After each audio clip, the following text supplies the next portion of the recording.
ao Senhor? Amém.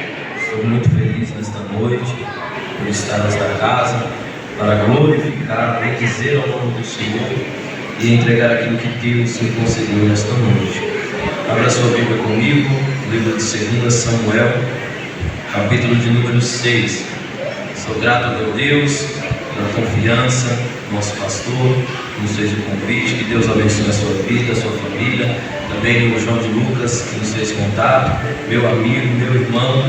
Que Deus abençoe todo o corpo de obreiro. Estou nesta noite debaixo da graça do Senhor.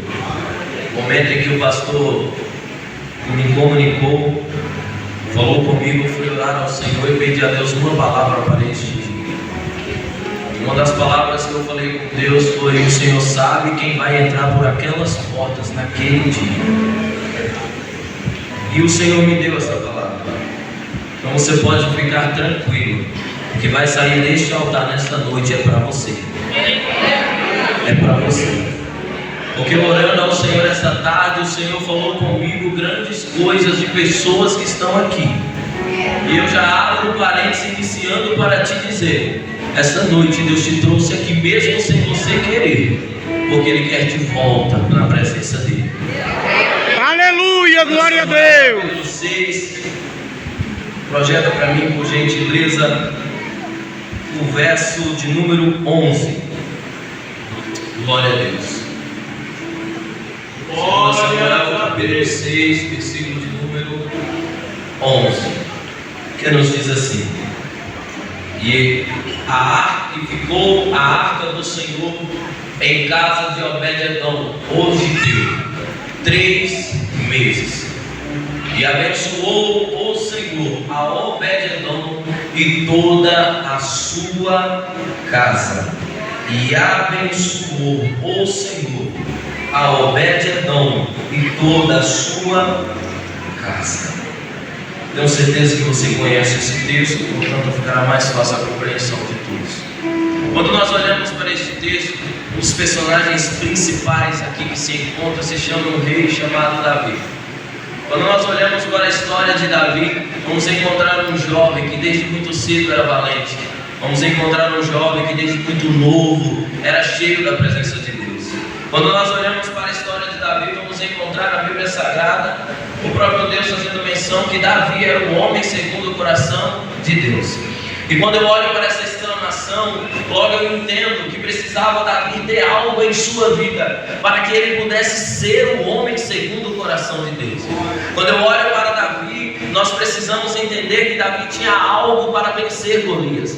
Nós, quando olhamos para Davi, precisamos entender que tinha algo diferente em Davi para ele conseguir vencer urso e leão na idade que ele tinha. Quando nós olhamos para a história de Davi, precisamos entender algo em que Davi carregava em sua vida para tocar um instrumento por nome harpa, e os espíritos malignos que atormentavam o rei chamado Saul fosse expulso. O que Davi tinha de diferente na sua vida, o que marcou a vida de Davi, fez ele ser um homem segundo o coração de Deus, foi a presença do Espírito Santo.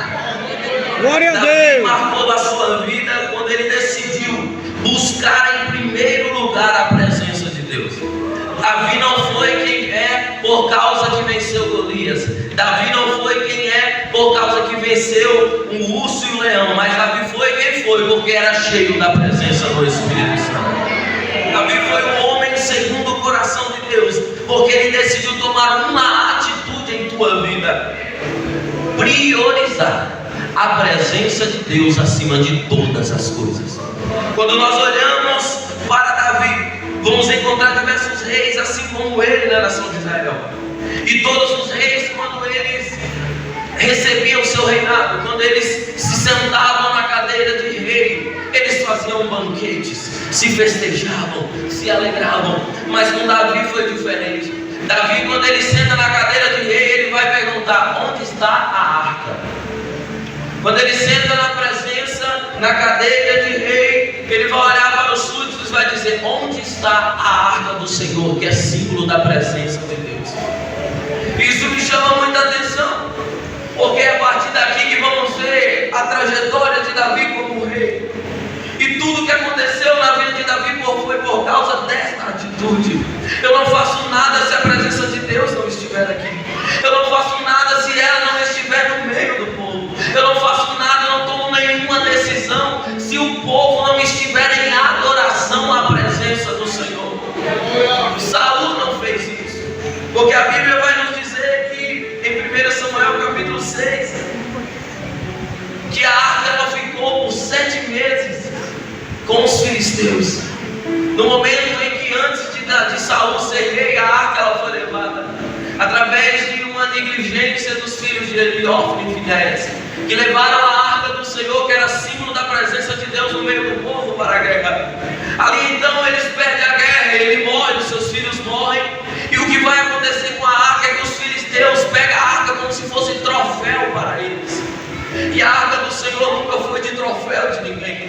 A presença do Senhor nunca foi para ninguém se engrandecer. A presença do Senhor nunca foi para fazer ninguém ser exaltado, mas sempre para fazer a glória dele ser exaltada. Os filisteus pegam aquela arca e vai colocar em um lugar chamado Casa de Dagon, junto com seus outros deuses, como troféu. E ali Juninho ele pensa e ele olha para aqueles deuses e eles falam: vencemos o Deus de Israel, vamos colocar